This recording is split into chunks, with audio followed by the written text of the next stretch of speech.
Welcome to the Fight Against Free Kill Laws with Ed Salazar, where we give a voice to those who have suffered firsthand from medical malpractice. In Florida, families devastated by medical negligence are left without justice because of a law many don't even know exists. Florida's free kill law prevents families from holding doctors accountable. These are real stories with real loss and no justice. Contact Ed at 561-239-2417 or visit afreekill.com. Today we uncover the truth, share real stories, and demand change. Good evening, friends, and welcome to our second podcast. I have been just completely overwhelmed by the positive feedback we've received, the number of individuals and organizations, advocacy groups who have been in touch with me. And I have just very, very positive feelings about our chances of obtaining the objective to get these laws abolished. And one of those people that got in touch with me is my friend here, Dr. Allison Ashley. And well, Allison, introduce yourself and tell us a little bit about yourself. All righty. I am so pleased to be here. Let me just say that, first of all. Thank you so much for having me. It's an honor and a privilege, really, to be here. And I remember meeting you many years ago now, Ed. I don't remember how I found you, but my dad was diagnosed with COPD, advanced, and I was jumping through hoops to do everything I could possibly do to try and help reverse that, or really not reverse so much as try and stave off the progression of it. So somehow I came across you, and you came with your IPV machine, and at the time, unfortunately, my parents were on Medicare. No, they were on a Medicare Advantage plan, right. And it wasn't covered. And now, if I could go back and, in hindsight, do everything I could to really strong arm them and say, "Oh, jump ship and go to Medicare. Let's get this covered," because I think it would have made a huge difference for him. But I remember how kind you were, and a professional, and I don't even remember in the time that when we met was probably around 2011 or 12, and then things started to exacerbations happen, and then there was a big exacerbation, and that led to my dad's death, really death by medical murder, I would say. And at some point, my life just fell apart. At that point, I had what I see anybody who's gone through this type of thing, what you're very familiar with, about free kill, with your own son and other people that you're giving a voice to here.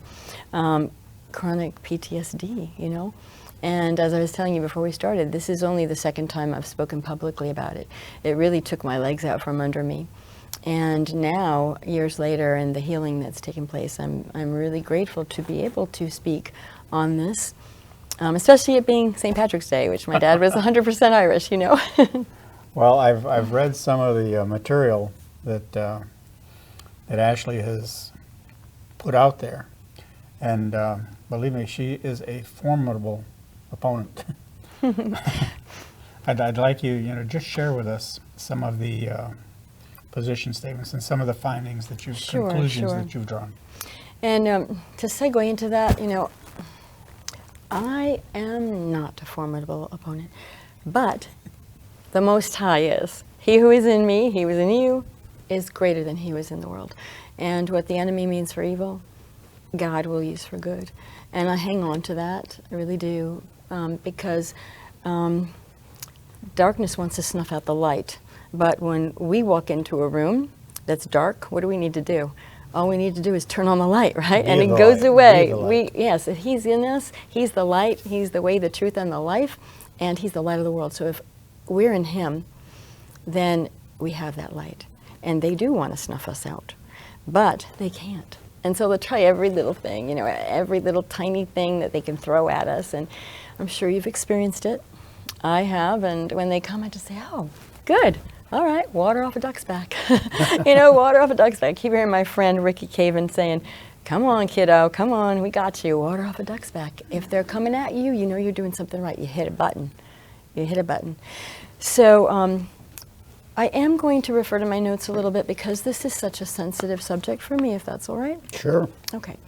So for me, this was a personal tragedy.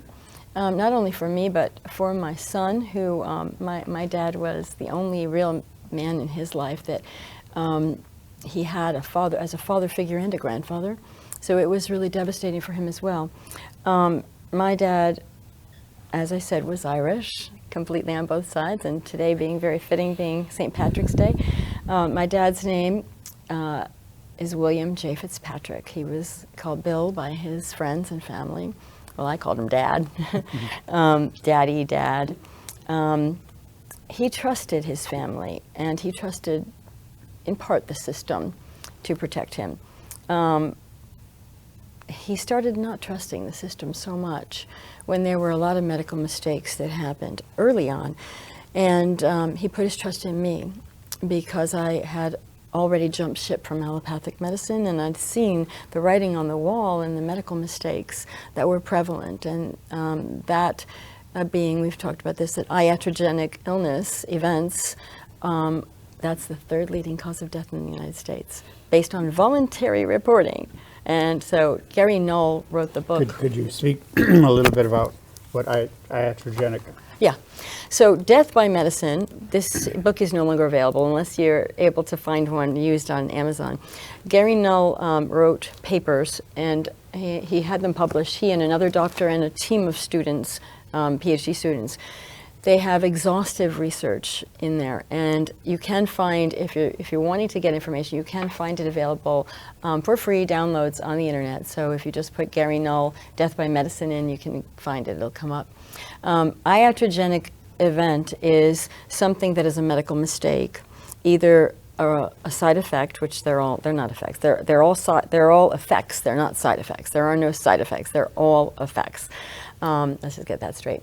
So it's either something that is caused by a prescription drug that you've been given by a doctor, or by a medical mistake by a doctor or a team, whoever made the mistake.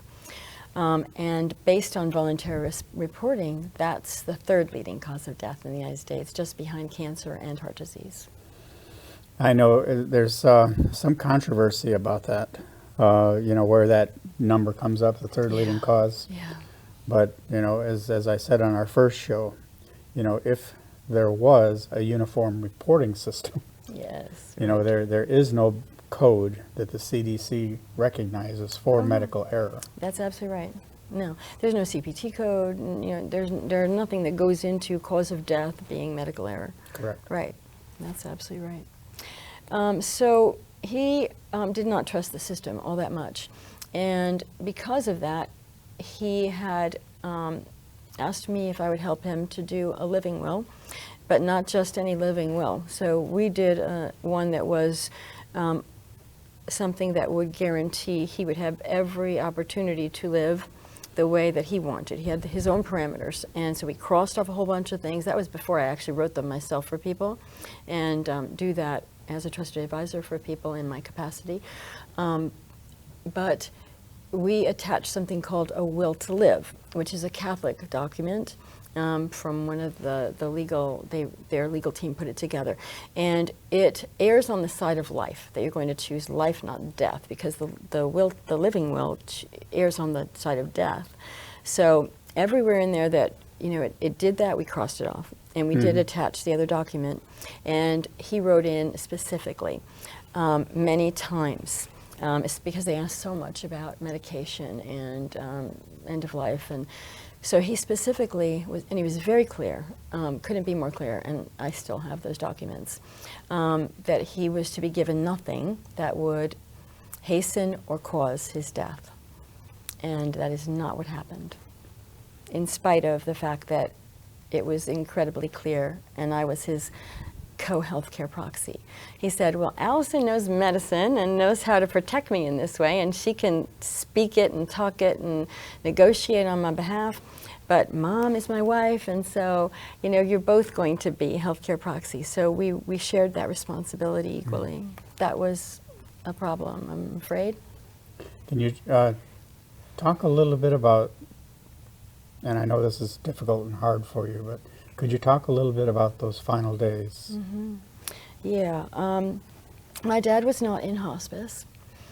He had a pretty bad exacerbation, and he went in the hospital. And Exacerbation being a drastic decline. Yes, right? he had a cold. Mm-hmm. And you know, when a COPD patient gets a cold, especially later stages, then that could be very serious. And so we tried everything. He always wanted to try and stay out of the hospital.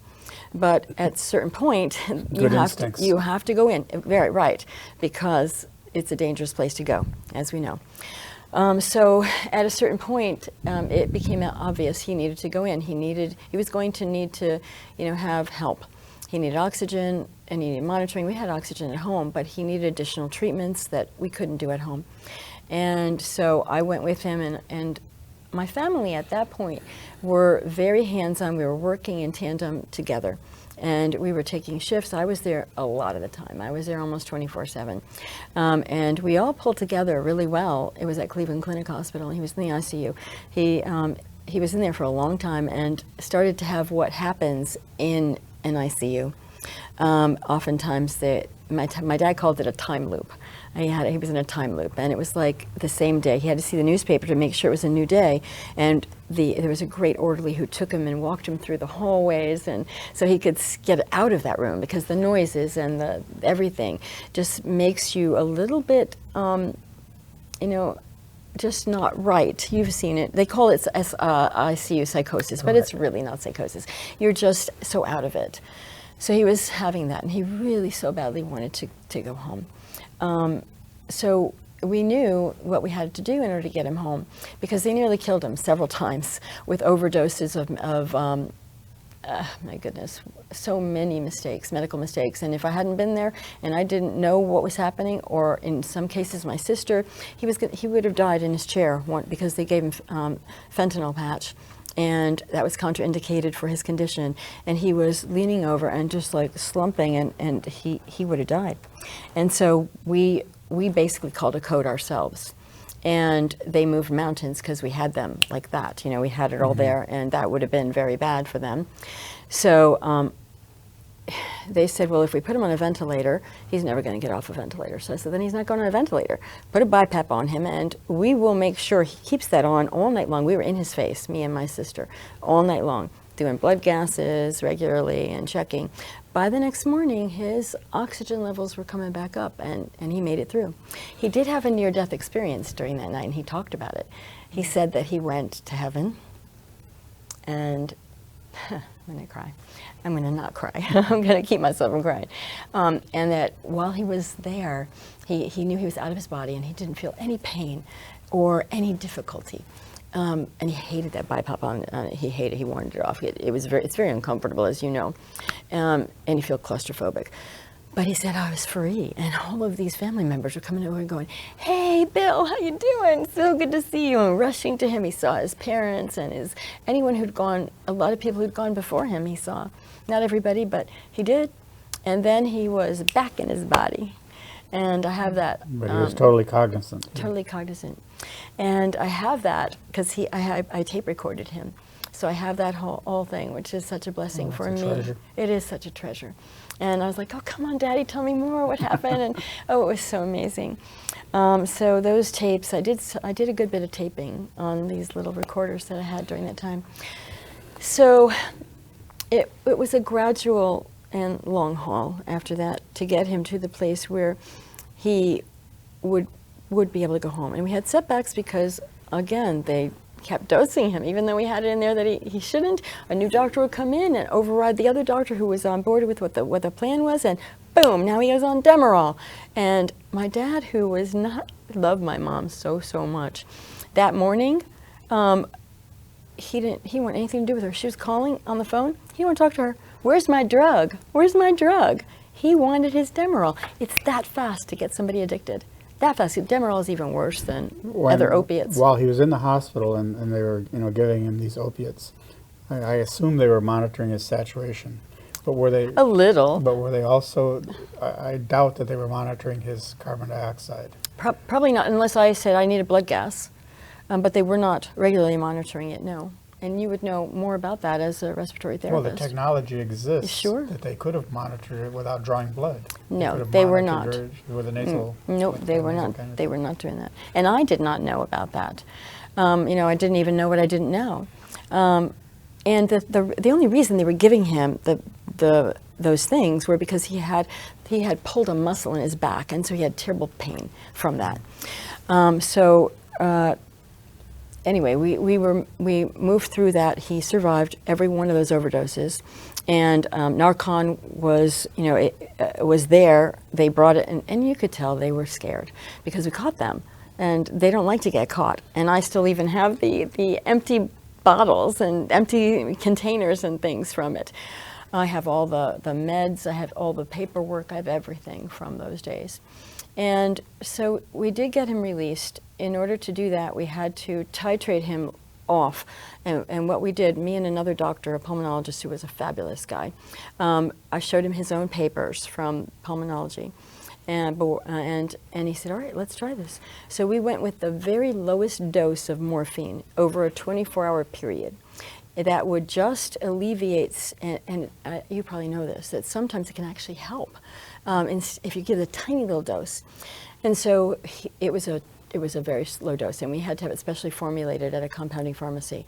And then we actually weaned him off of that. But we jumped through hoops in getting these things, and everybody was working together. My brothers, my sister, there were 4 of us. And we had to also get a BiPAP at home and learn how to do the BiPAP. And then I was in the ambulance ride from the hospital. He went right from the ICU home. And my brother from Tampa came. I was at that point very exhausted. And they said, oh, go home, get some rest, you're exhausted. And I did. When I came back in the morning, hospice was there. And I was like, what's going on? And they said, oh, we didn't want to wake you up. He started having a hard time breathing, and so we called, and they said, yada, yada, and now he's going to go into hospice. Oh, all right. And so I hugged them. I said, it's okay, because I knew they knew I was going to be upset, not contacting me about it. And my mom and my dad were sitting in the other room watching TV, and there was a big hospice guy hovering. He was a really big guy, just hovering and watching and not saying anything. And my mom and dad were like, why is he here? Like, he should go away. And the hospice person was taking him off everything, all his meds, all his supplements, everything. I was like, no. I don't think he wants to be off everything. And I went in and I said, Mom, Dad, what's going on? And they said, we don't want this. I said, okay, you don't want this? It's your choice. It's nobody else's choice. And my dad said, it's not time for this. And so they sent them home, sent them away. At that point, I was to blame. I was now the person who sent hospice away, and this was going to be their respite. Because I think at this point, to be honest with you, Ed, everybody had caregiver's fatigue. And they were kind of ready to let him go. I didn't understand that at that time. And he was making great progress. So like a week later, he was doing well. We'd weaned him off of the long, extended release opiate morphine, and he was doing really, really well. And he was sitting, I'll never forget, we were sitting together out by where they sit to watch TV, and I noticed he had, his leg was red. And so it was like, oh, this is not good.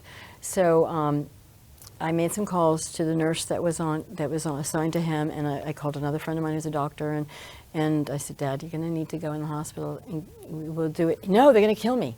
And I feel so bad about this now because I convinced him to go. And I said, no, we'll get you in, get a PICC line in, you'll get IV antibiotics, we'll get you home, and you do it the rest at home. Well, that didn't happen. He was right. They did kill him. And I remember calling the doctor who was assigned to him, and they were just ignoring him, not paying any attention to him. His blood pressure was starting to tank, and he could have gone into sepsis. You know, and it could have been so easily turned around if they had just started treating him. And he was in a regular room. He wasn't in ICU or any kind of care. But by the time they left him alone, yeah, now he's getting in trouble. And when I spoke to Did they ask him about a DNR? I think they knew because he did not have a DNR on his paperwork.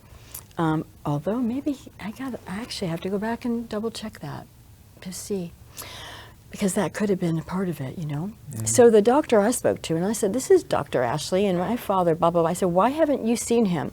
"Oh, and she complained and made excuses. "I've got a pregnant woman who I need to be tending to." I'm like, "Are you kidding me? Like, why?" It didn't, I mean, it's a hospitalist, I guess. They don't have any OBGYNs. I don't know. It didn't make any sense. It still doesn't. And from that point on, it was like a slippery slope. And I think everybody had him charted for death. I hate to say that now, but I think they did. And I remember him laughing, and he was sitting in the chair, and he was laughing, and my son was in college, so I was going back and forth. He was at University of Miami, and I had to go back and forth a little bit. But my dad was laughing, and we were talking about times when he was on the beach in Acapulco, and there were young guys who were trying to come around, and he'd go from one side to the other to protect us as we were walking on the beach. And he was just having such a good time. He was doing so well, so well. Mm-hmm. And then I'm not exactly sure what happened. He slipped a little bit, and they came in, and I'll never forget this. The doctor, my mother was holding his hand on that side. I was at the foot of the bed. The doctor was a horrible man to have, and don't ever do this. If you're a doctor, don't ever tell your patient they're dying. You're going to create a field that they believe, and then they're going to live into it, and everybody around them will support that. So he's saying, my mother was saying, honey, don't you want to go to heaven and be with Jesus? And my dad's going like, what are you talking about? He goes, yeah, but I'm not in any hurry. That's what he said. Yeah. He said, yeah, but I'm not in any hurry, like laughing. And then the doctor, he said, well, what, am I dying? And the doctor goes, well, Mr. Fitzpatrick, your heart's not working, and your lungs aren't working, and your kidneys are having trouble, and blah, blah. I was horrified. And at first he was talking to my family over here. And I said, your patient is alive, awake, and in his right mind. You go speak to him. And then he goes and tells him that. And at that point, he got it. It was like, wow. He dropped my mother's hand. He never said another word to her. And I have CPTSD from it. So as I look back and I try to remember the details, then my mother then took over, and I think it was more, my brother is the oldest boy, 2 years younger than me. He had power of attorney. I had, with my mother, medical power of attorney, but he had overall power of attorney. So I believe that it was something done outside of my understanding, and I was not a party to the conversation. My mother now mind you, he was not in hospice, but my mother took him off, talked to them, signed stuff, and took him off everything. And I begged her. I said, please, Mom. I said, please, write in there that he can have the BiPAP if he wants it. And she changed it and said that. Everybody then had a party. They had like pizza and food, and I was like, how could this be happening? And so you feel that there was medical malfeasance? Oh, for sure. And I still don't understand how, or all the details. I have a pretty good understanding of some of it, but the details not so much. So then my dad, since he's now off his blood pressure medication, off of his water pill, off of anything that he had been on, no, off. So imagine what that would do to a patient who's got, congestive heart failure and COPD, and he's not getting breathing treatments anymore. And what would happen? Were you ever offered an option for another opinion, or? No, because they were in charge now, not me. And somehow I didn't even realize until the next day when I went through the night. A friend of mine, two friends of mine, were on the phone with me constantly. One praying with me, shout out to Rob Howe, thank you so much, my brother, and Dr. Patricia Kane. At one point, my dad was having a really hard time, and then he asked for the BiPAP, and they said if he asks for it, he can have it. So I ran out, and my friend Dr. Patricia Kane said, I heard that, go get it. I went, he wants a BiPAP, and they looked, oh, and I said, look at your paperwork. And so they did come in and gave him the BiPAP treatment at that point, and it helped him a little bit. And he wanted to get up out of the bed, and he wanted to go sit in the chair, but he was too unstable. So the nurse said, let's move the bed into a sitting position. And anytime, you probably know this, when you move someone in that condition, they're going to be destabilized. So their whole autonomic nervous system has to catch up with even that move from being prone to, and it's not good for them to be prone, but to get back into a seated position, even in the bed. Mm-hmm. So at that moment, right when we had helped move him into the sitting position, my mother came in with my brother and my sister, and he was gasping for breath, of course. And my mother said, oh my God, I've never seen him this bad. And within minutes, literally within minutes, that morphine was in his arm, in his PICC line, at 8 milligrams per hour on an opiate-naive patient. He's off opiates completely now for over a month. So now he's got 8 milligrams per hour, not per 4 hours, as it would have been indicated. This was ordered. This was ordered. And it was ready. It was right there in his arm. Now, I have all the documents, so I looked back in preparation for this. It wasn't going fast enough, so they upped it to 12 milligrams per hour, and then by the next morning, they upped it to 15 milligrams per hour. Was he still on BiPAP at this time? Oh no, they wouldn't let him be on BiPAP. At the minute that it hit his arm, he went like this. Yeah. Minute. And my brother tried to push him back on the bed, and the nurse, I think she was horrified, because she was right there when we were just putting him in the sitting position. She said, don't do that. He wanted to sit. Don't do that. It was, and I was just so shell-shocked. It was my family, and it took me a little while to I still couldn't grasp what was happening. It was too much. And these memories are what contribute to your chronic post-traumatic PTSD. stress. Yeah, I lost like 12 years of my life, really. And I'm grateful for it now. I'm not whining, and I'm not a victim, but I was damaged. But it's all for good, because now I have a voice, and my dad's truth will be told. And it's amazing that it's on St. Patrick's Day. I might tell a little bit about St. Patrick, because he actually was born in Britain, and he was born into a Christian family, but he was kidnapped by the Irish and taken over to Ireland and as a slave. I know, right? I learned this day, somebody sent it to me. And when he escaped, that was 16. About 6 years later, he escaped, went back to Britain. But he kept getting this vision, God calling him back to the people who had kidnapped him and put him into slavery, like Joseph, right? And so he went back there, and he became a missionary, started a whole bunch of churches, and ministered to people, preaching the gospel about Jesus. That's the real story of St. Patrick's Day, right?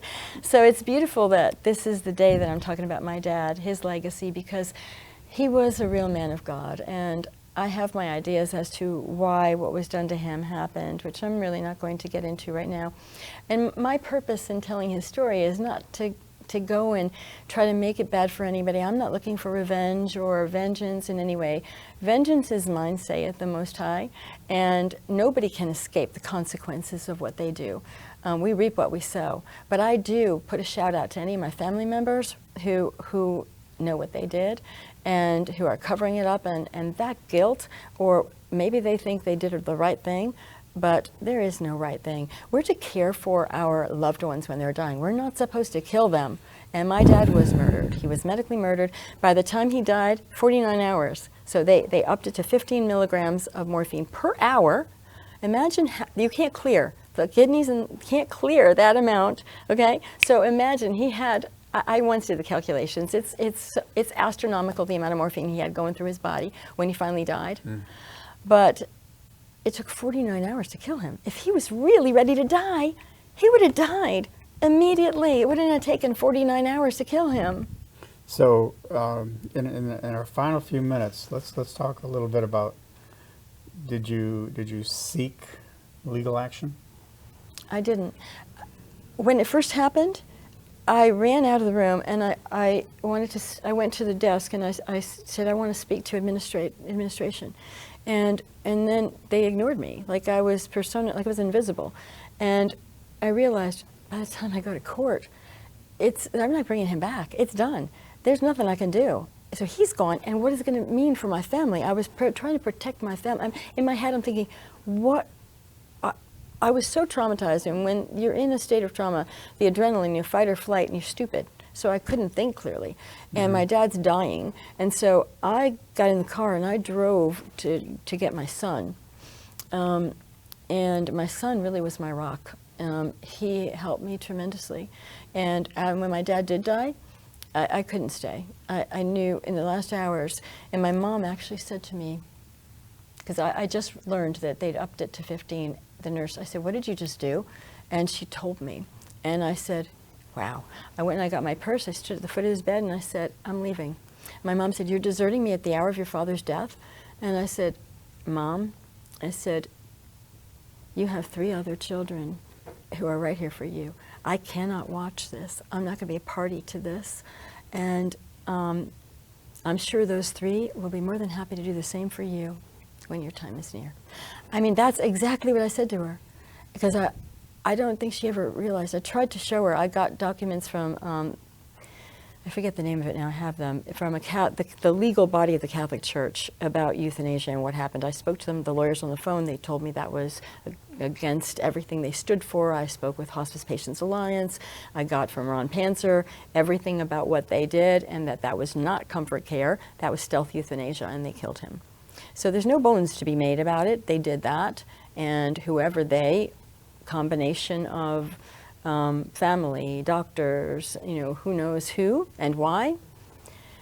I kind of have my ideas, which I'm not going to go into right now, but yeah, I did not seek legal, but there's no statute of limitation on murder. Oh, gosh, what a battle, what a struggle. And then, I don't even know what it was that prompted me. At some point, I think it was 2016, because your book was already out, right? In 2015. Mm-hmm. So it had to have been after that I reached out to you and I got a copy of your book. Mm-hmm. And then my friend Yana Benoon of Israeli News Live had a horrible tragedy. And I reached out to her because I saw it on their show. I didn't really know her very well then, but my heart hurt because of what happened to me. I said, wow, not many people understand what this must be like. So I reached out to her, and she's fighting it because her father was basically medically murdered. The details of that are horrendous, and she is suffering, but she is staunch and she is strong, and my heart goes out to her. She's actually there now in Tallahassee, and they are going around going around to give knocking on senators' doors and everything. I am so grateful to you for introducing me to her. And one of the things that's been so gratifying about this experiment are all the people that I'm coming to know, that I have this common goal. I would like to put a picture of my dad up if I could. Sure. So I did happen to have these in my car because I had to get stuff out of the storage unit. Let me put him over here, I guess. This way, yeah. That's my dad a long time ago, because he's got my brother has my daughter when she's 39 now, and she's very young in that picture. And it must be a birthday. I think it's my dad's birthday. My grandmother's in the back. My mom is next to him. My sister, and then this one, that's my daughter, and that is my brother, Scott, William Scott Fitzpatrick. So obviously these are quite dated, but they're great pictures of my dad. So I love you, Dad, and I miss you. Thank you, Allison, for sharing your story. Thank you so much for having me. I really appreciate it, Ed. And I look forward to a continued joint effort to get something done about this. Yes, yes. Thank you all very much. Please like, share, and comment. And deeply, deeply appreciate your support. Thank you. Thank you for watching The Fight Against Free Kill Laws with Ed Salazar, where we interview those who have dealt firsthand with medical malpractice. Families are devastated by medical malpractice and left with no justice. This isn't just a loophole. It's a failure to protect the ones we love. It's time to change the law. It's time for accountability. Contact your state legislatures, visit afreekill.com for more information on how to help, or contact Ed at 561-239-2417. Because every life should matter.